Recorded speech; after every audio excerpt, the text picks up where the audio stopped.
Who's got the handouts? They're on the chair. If you could pick that on the chair, you'll be good. But the basic thing is it's unknown. Now, why not Samuel? A lot of people think it's named after 1st and 2nd Samuel, so why not Samuel? Why is it obvious that this cannot be Samuel? Evident before his birth. Yeah, I mean, the things that are narrated, obviously, how would he know about the details of his own birth in the way that it's described? And he dies before many of the narrated events that occurred. In fact, he's dead by the end of 1 Samuel. 1 Samuel chapter 25 and verse 1. And Samuel died, all Israel gathered themselves together and lamented him and buried him in his house at Ramah. So all of 2 Samuel, he's not even around. So obviously, he couldn't be the author of 2 Samuel. The other thing I found out, though, that I thought was interesting is that Samuel did write what is referred to as the record of Samuel the seer. It's referred to in 1 Chronicles 29:29. And he defined the ideal kingship in 1 Samuel 10 and verse 25. So those are things that got lost throughout history, but at the time of this writing, people knew about them, and he was the author. Some of what is in 1 Samuel could very well have come from what Samuel wrote. So I will say that. But there's several places in the Bible where it talks about, and if you want more information, you can go to this book, which nobody knows anything about at this point. But at the time of the writing, they did. Yes, Les? At one point, 1st and 2nd Samuel was just one book, and over history, through the work of the Holy Spirit, it got divided into two. Okay, yes, we're going to talk about that in just a minute. That's you're reading my notes. Good point. Why name these books after Samuel if he's clearly not the author, and the second half of this is after his death? He's the main character in the first book. Yes. Samuel is chosen because of his very important work. He's known as the kingmaker, and this is the part that introduces the things that lead up to the United Monarchy. He is the key figure, clearly, at the start of this book. And he is a transitional figure between the tribal confederacy and the monarchy. And he sort of has a foot in one and a foot in the other. And he's referred to in Acts 3 and verse 24 and Acts 13 and verse 20 as like he gave us judges until Samuel the prophet. And so he is a prophet. He also was referred to as at time he judged Israel. And so he's a prophet and a judge and also a priest from Levi. Remember, Elkanah, his father, was a priest. So he wears a lot of different hats here. Yes? I think if I remember correctly, too, the naming of the Bible isn't necessarily providential like the words of the Bible, the names of the books. Yeah, good point. It's exactly right. In the Hebrew, the Hebrews did not give titles like we tend to do in the West. We think you've got to have a title for everything. They didn't. And when they had a title, they usually just took the first few words of the first paragraph and kind of made that the title, which works for Genesis, but doesn't work too well for a lot of the other books. So that's correct. Actually, the titles for the books of the Old Testament were given to us in the Septuagint. Anybody remember what the Septuagint was? Yeah, that is the Greek translation of the Hebrew into the Hebrew Old Testament into Greek. And one of the reasons why that's so significant to me is that when Jesus quoted the Old Testament, 10% of all the red letters of Jesus are Old Testament quotes. So he was just saturated with the Old Testament scriptures. And obviously he could have quoted the original Hebrew, but instead he quoted the Septuagint. And that's why occasionally when Jesus quotes the Old Testament, you'll read what Jesus says, then you'll go back to the translation that we have, which is taken from the Hebrew, and it's slightly different. And it's just because of the translation difference. So that's one of the reasons why we know that translations, if they're good ones, certainly are approved by God. Jesus himself used a translation. and used the translation of the Septuagint over some of the original documents that could have been used. So Samuel was a judge, a priest, and in Hebrews 11 and verse 32 is referred to as a great man of faith. And so he is certainly one of the greatest characters in the Old Testament. So that would make sense that you would name these two books after him. But now this goes back to what Les just pointed out. Why two books of Samuel? Why don't you just call this the book of Samuel? Why first and second? Again, originally it was one scroll, but the writers of the Septuagint decided that it's too lengthy, too bulky. You know, you got to take these parchments, which were sheepskins, and sew them together and then put them together in like these jars. And it became really cumbersome if these scrolls were too long. So when they had something that was particularly long, they just divided it up into first and second. So we've got first and second Samuel, but it was originally one scroll. In fact, in the both the Septuagint and the Vulgate, it was originally, I think it was 1 Kings, 2 Kings, 3 Kings, and 4 Kings, rather than even 1st and 2nd Samuel. But it's come down to us. This was originally one scroll, and it was divided up by the Septuagint translators. And the break is really unfortunate. Remember, the chapter, the verses, and in this case, the breaking up of these books, 1st Samuel, 1st Kings, were done by men. And the break is unfortunate because it separates the death of Saul from David's great lament. And so it's clearly cutting something off right in the middle of what the original writers intended. So you start off 2 Samuel with David lamenting the fall of Saul. So just a little interesting little side notes that I think are worth being aware of. All right, when was it written? Anybody know? We aren't told exactly, but... During the reign of Saul, maybe? Well, no, it had to be sometime during the reign of the divided kingdom. And the reason is, there's a couple of references where it talks about things like this. 1 Samuel 27:6, Ziklag pertains unto the kings of Judah unto this day.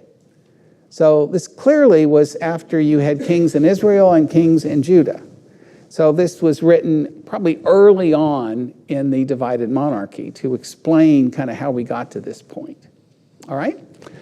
And then you have the outline of the books. Pretty simple. The history of Samuel is 1 Samuel 1 through 7. I'd originally thought I was going to try to do a quick overview of all of this, and it was just too much good material to try to do in one night. So we divided it up into two. I think that'd be better. And then 1 Samuel 8 through 15 is the history and the reign of King Saul, sort of his rise and his fall. And then we've got the history of David and his coming to the throne, long drawn out waiting period for David, even though he's anointed earlier by Samuel, 1 Samuel 16 through 31. And then the whole book of 2 Samuel is just simply David's reign as king. And he comes to the throne completely at the age of 40, and he dies at 70. So he has about a 40-year reign. So why so much emphasis on David? You've got a whole book, 2 Samuel, and then basically half of 1 Samuel stressing and giving us all these details about David. Why so much focus on him? Man after God's own heart. Okay, and, you know, Saul is going to be what? Basically the people's choice, right? They weren't patient. They didn't want to wait on God. They just demanded a king. Draw lots for him. Well, yeah, but the reason they wanted him was because he was tall and they thought he could fight battles for them. And clearly this was like, we want a king like everybody else. We want to be like the nations round about us. It wasn't that they were really seeking Jehovah. And because of their spirit, Samuel was really hurt. And remember, God comes back and says, don't have your feelings hurt, Samuel. They're not rejecting you. They're rejecting me. So, okay, we'll see how things work when they do it their way. And, of course, it's going to turn out to be a mess. So that's what King Saul's all about. But then finally, when you get to David, everything's different. Now it's not the people's choice, it's God's choice. And he chooses someone that even his own family did not think was kingly material. Remember, Samuel comes to anoint someone from the house of Jesse, and everyone's there but David, because he was kind of this young squirt that they left out looking after the sheep. Is there no one else? Well, there's David. Yeah, that's the one. Bring him in. What is this? I mean, you got the older brother, Elijah, I think. He kind of looked like Brad Pitt or something. He just looked the part, and he was the oldest son anyway. And why didn't you choose him? Why are you choosing David? And the Bible gives that famous response: man looks on the outward, but God looks on the inward. And this David is just such an amazing character. I just love to study his life. He's referred to as the man for all seasons. He's got the heart of an artist. He's a poet. And he's even a fellow as a teenager who takes on Goliath. I mean, he's the Psalms just have this breadth of emotion of every kind.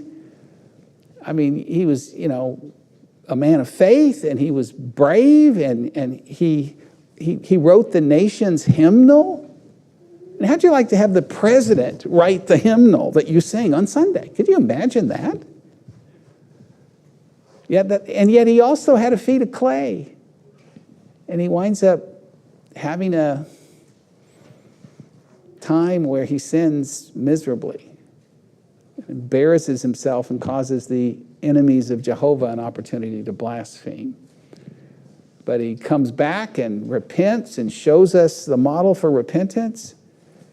And there's so many things we can learn from David. David is God's anointed.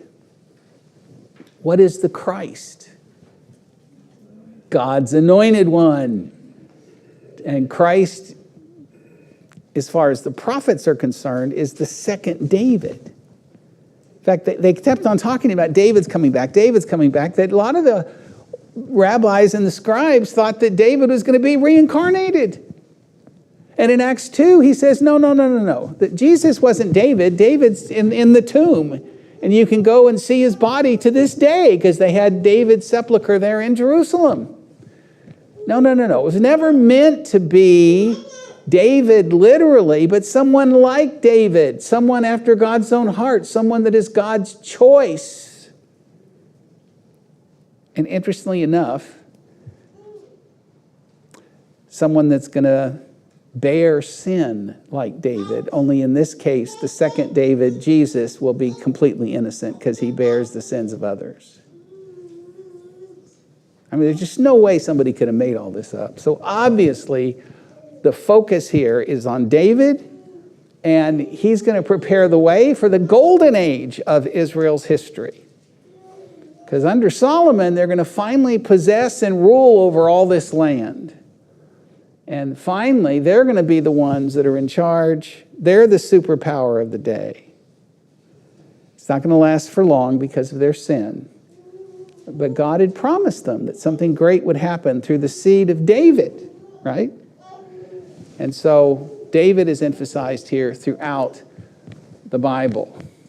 Okay, so what's happened to my screen over here? Don't tell me that's been blank the whole time. Have you guys not been seeing? Yeah. It's been blank? Are you kidding me? Well, we've got you. You're better. You're holding us in the forward. Huh. Well, I've got some of these you need to see. Wonder what's happened here.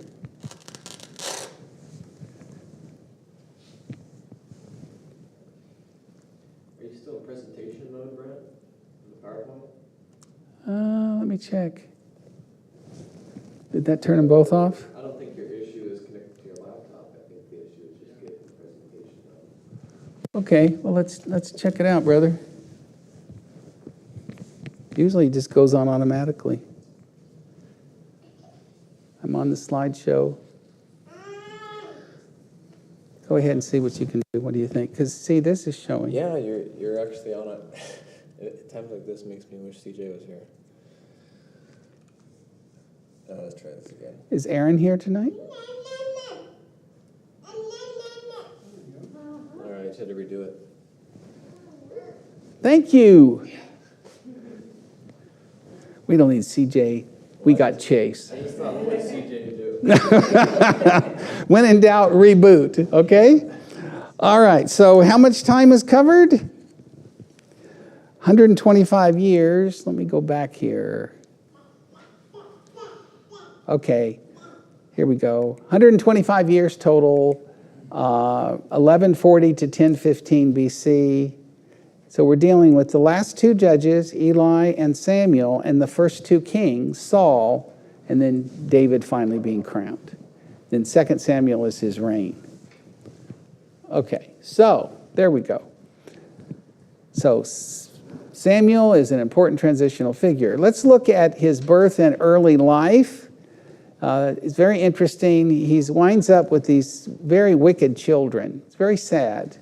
This great man of God winds up with wicked children. You know, how did that happen? We'll talk about that later. Some ideas about that, somewhat speculation. He's never condemned for his wicked children as Eli is for his. And so we can learn a lesson from that, I think. But we'll talk about that when the time comes. Wicked children, but great parents. Mother's Day is coming up just down the road. And he's got an especially amazing mother. And at different times, I've talked about Hannah, a profile of a really godly mother. So, Hannah's legacy. See, didn't that look like you imagine Hannah would look? See, you would have missed that if you hadn't been able to see that picture. All right, she was devoted to her husband, to God, and to her family. And that's really emphasized here in the first part of the text. Who was Hannah? Well, first thing you want to do is you want to look at what the name means. The Hebrew name means gracious and compassionate. And she's going to live up to that. And she's very spiritual because she sees things from a divine perspective. She's a great woman of faith. And she's trying to get pregnant and she's not successful. And she's upset about it. She didn't want to be barren. And she prays fervently to God, knowing that God is the one who opens and closes wombs. And when she gets to go ahead and have this child, the text says God remembered her, and so he was the one that opened her womb, and she's finally with child. Isn't that a fascinating biblical theme we see over and over again? Kind of reminds me this dynamic of what happened with Abraham and Sarah and Hagar has this child and Sarah is not able to have a child, and it says one despised the other and they were going back and forth. It's a similar kind of figure here. And then, you want an ache for this child, and then finally after prayer and supplication you receive one. And you know that it's because of God. So this child has this special purpose. She is the wife of Elkanah, a righteous, God-fearing Levite. So that's going to enable Samuel to be in the Levitical line. And Elkanah's name means pure. And Elkanah is a good guy. I think he's a little... what should I say? Maybe naive and doesn't understand the female psychology because she's all upset and weeping that she can't have a child. And he walks up to her and says, why do you not eat? Why do you weep? Why is your heart grieved? Am I not better to thee than 10 sons? In other words, you got me. Is it that important that you have children? This guy has no clue about women. And, no. Woman loves a good husband, but it's not going to replace children. Sorry, Elkanah. All right, pure but naive, right? Okay, now, let's go on. So, who was Hannah? She is the mother, of course, of Samuel, a faithful judge and priest, and a woman of great character. So, let's look at this godly mother's profile here. First, she has a right relationship with her husband. It's clear that they, had a good rapport. It says they shared worship together. It starts talking about them going up together at the regular feast at Shiloh to worship together. Boy, how important is that? So they go up together with a shared faith in God and worship together. So Hannah married a devout man and a good man, and she was a woman of faith as well. And having godly fathers makes being a godly mother so much easier, right? I'm fascinated by the Heritage Foundation study a while back. It said regular church attendance is a critical factor in marital stability. Those who switch partners most are those with no religious convictions. Cohabitating before marriage is 7 times higher among the non-religious. That's significant because those who live together before marriage experience much higher divorce rates. The world says, move in together, make that a part of your courtship, make sure you're sexually compatible, try it before you buy it. From a human perspective, I guess that makes sense, but those people who save themselves for marriage, much more likely to be happily married, much more likely to be more adjusted sexually, and in general have better outcomes. So God's way is best, and the research proves it. All right, so, yes? It just reminded me of another professor talking exactly about that, and his name's Jordan Peterson, but he goes, nowadays you have people living together, he says they have higher divorce rates among anywhere else. He says the more mates you have, the more likely you are to have divorce. The more you live together before you get married, the higher your chance. He's like, you think, it'd be like trying out a car. And then his explanation for why it's not like that. He's like, except a woman is not a car. Amen. Yeah. The world doesn't want to talk about these stats very much, but they continually reflect themselves. And so anyway, this is a godly woman, and they shared love together. How do we know that? What does it say about what he did for her? Remember, this is unfortunately in the day of polygamy. He has 2 wives. Peninnah has these children, and Hannah doesn't. And so Peninnah is giving Hannah a hard time. Well, I got children, you don't. And kind of, nah. And so it says it just kind of, really tortured her soul, and she's grieving about it. And so what did Elkanah give for Hannah? Yeah. She received a double portion. And I imagine that just enhanced the jealousy of Peninnah and Hannah. Believe me, polygamy was never a good idea. And allowed for a time, but never a good idea. And you might say his love was her security. So shared worship and love eliminates major conflicts. The missing ingredient in this wonderful relationship is she wanted her own children. And so she's crying out for that. And she recognizes that ultimately I'm going to go to God in prayer to make this happen. And so she turns to prayer, and the Bible says she is just pouring her heart out. That's really what prayer is, meaningful prayer. Pouring your heart out to God.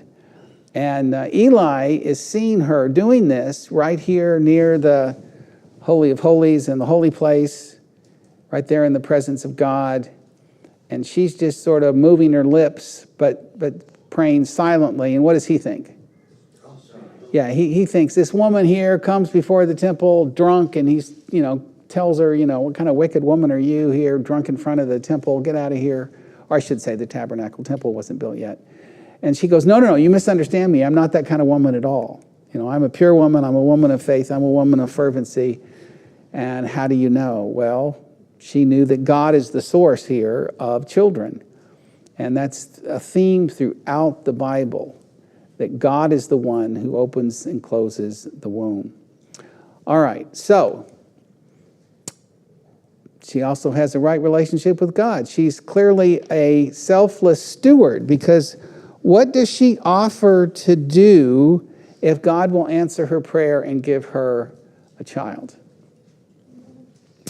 She says, verse 11, she vowed a vow and said, O Jehovah of hosts, if thou wilt indeed look on the affliction of my handmaid. Isn't that interesting? She thinks this idea of being barren is an affliction. She says, remember me and do not forget thy handmaid, but wilt give unto thy handmaid a man-child. Then I will give him unto Jehovah all the days of his life. There shall be no razor come upon his head. So what is she providing for him? We just talked about that with Samson. There's no razor on the head. Yeah, Nazirite vow. And so she says, I'm going to set him aside from birth. Only a couple of people in the Bible are done that way. As far as I know, it's just Samson, Samuel, and maybe John the Baptist. All right, so she desired to give her child into God's service. And she states that she is a woman of purity and virtue, and she's going to be a woman of patience and faith. By the way, she's going to wean Samuel. The ancients, nursed their children much longer than we do in our culture. We don't know for sure how old Samuel was, but it could have been 3 or 4, maybe even older. I mean, they nursed their children for a long time, until she finally couldn't nurse him anymore, because then she'd have to do what? Yeah, give him over to priestly service and have him serve there in the temple. I think that was hard for her to do. Oh my. And a woman of lesser character would have come up with some excuse or reason to renege, but apparently she was really serious about her vow, was very thankful to God.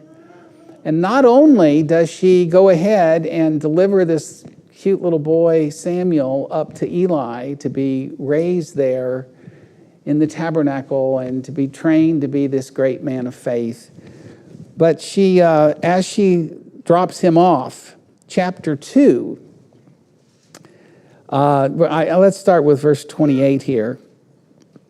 I have granted him to Jehovah, as long as he liveth, he is granted to Jehovah, and he worshiped Jehovah there. So she explains to Eli why she's bringing Samuel to him. And then there's this beautiful prayer, the first 10 verses here of 2 Samuel, where she recognizes God's providence. She says, my heart exalteth in Jehovah. My horn is exalted in Jehovah. My mouth is enlarged over mine enemies, because I rejoice in thy salvation. There is none holy as Jehovah. There is none besides thee. Neither is there any rock like our God. A reference back to Deuteronomy, where Moses talks about the pagans are just little pebbles, little rocks. But our God is the real boulder. He's the real rock, the solid rock upon which we can depend. And the confession of Jesus' deity later, he's going to tell Peter, you're just a little rock, but it's upon the bedrock of my deity that I'm going to build my church. So it's fascinating the way these metaphors are used. Then you go to verse 10. He says, they that strive with Jehovah shall be broken to pieces. Against them will he thunder in heaven.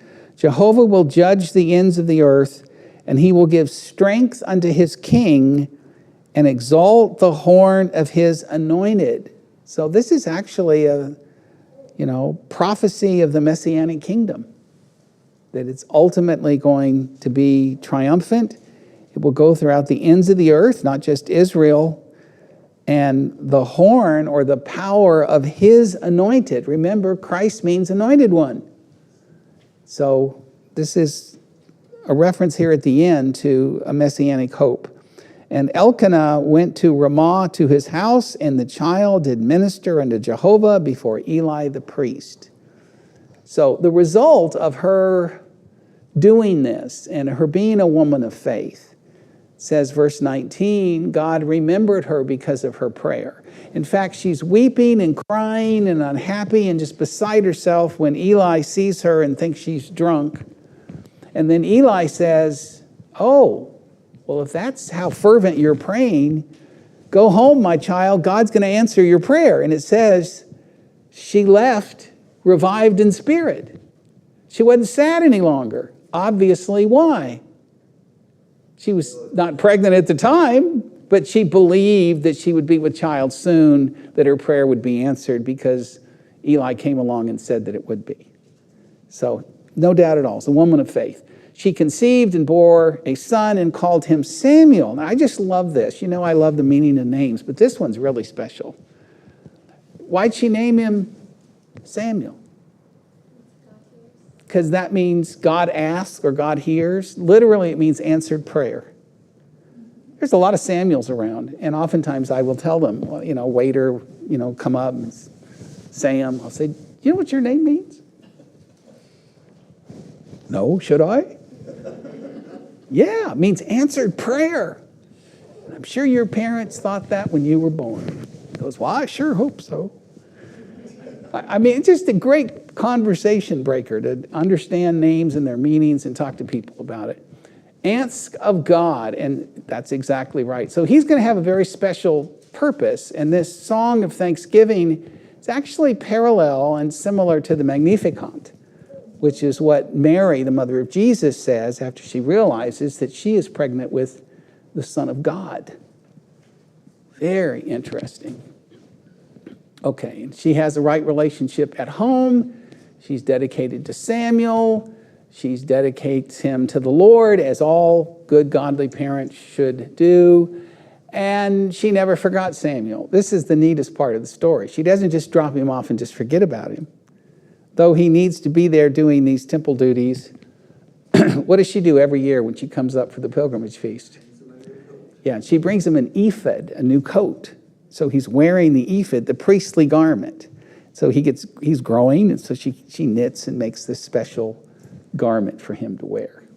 Yes? I look at this story and say that, you know, it's got to be hard for a mother to give up a child and not have him around, but she had to prepare the child as well. True. Knowing that because we don't know what age it was, but maybe still pretty young. And, Yes. Mom, you're leaving me here? You're not taking me home? You know, whatever. Yeah, I'm sure that was hard. And not only that, you know, Hophni and Phinehas are going to be his brothers, so to speak.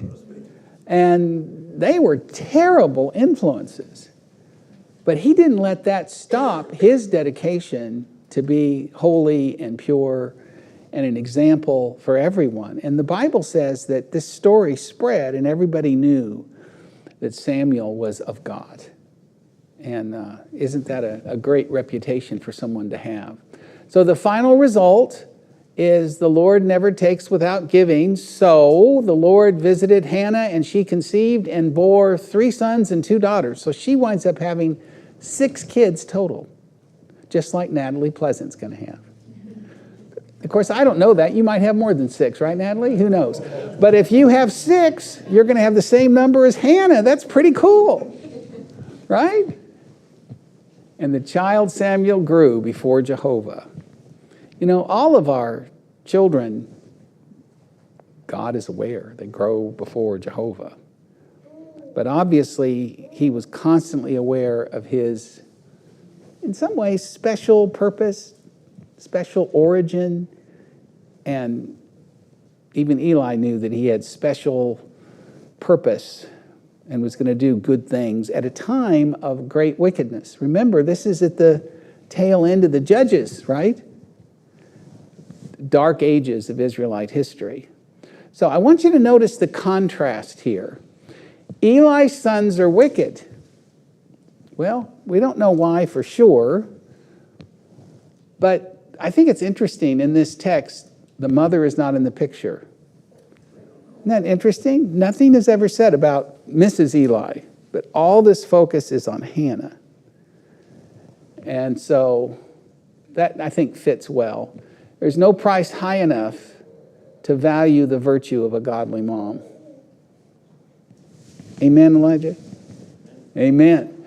And so may Hannah's legacy be the legacy of all the moms at Kirkland. That's That's my wish for all the moms at Kirkland, or grandmoms at Kirkland, or great-grandmoms. We'll include Jan in this.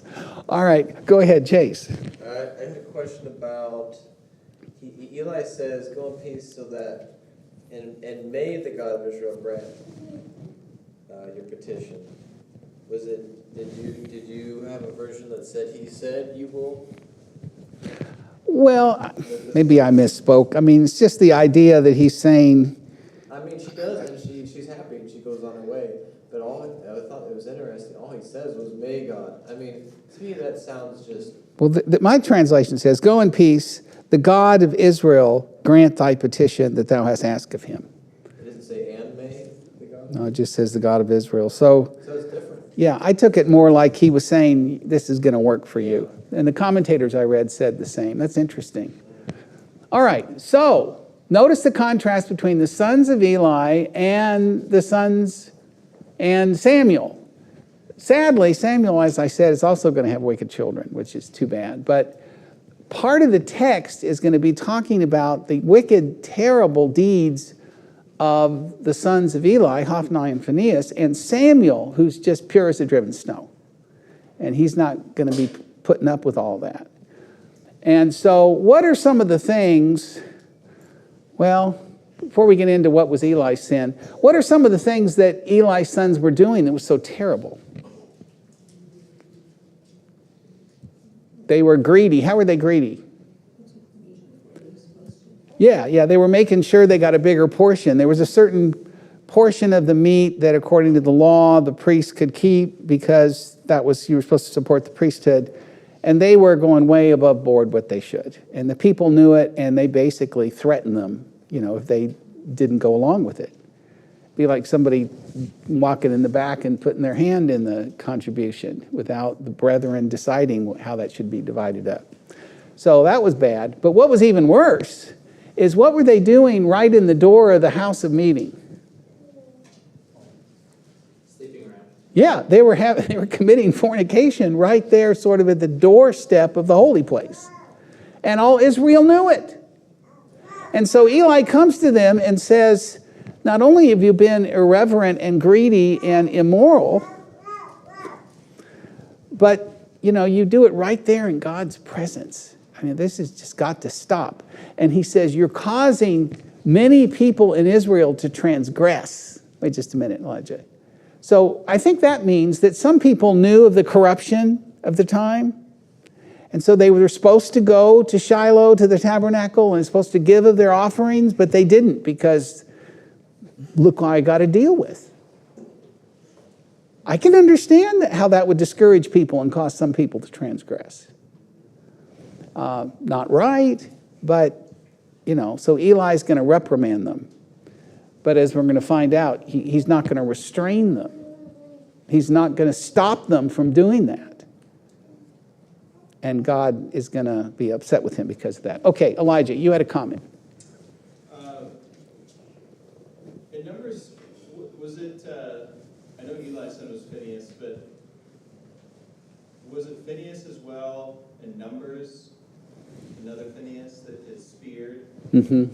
Yes. So it's interesting because the contrast there. So Eli knew that what his sons was doing was wrong and he admonished them. And yet it says that he was very large, and which is evident by the fact that whatever his sons was taking, he was participating, eating with them. Yeah, he was very, very fat. So even though he admonished them for what they were doing, he joined them. In the sense that he was benefiting them.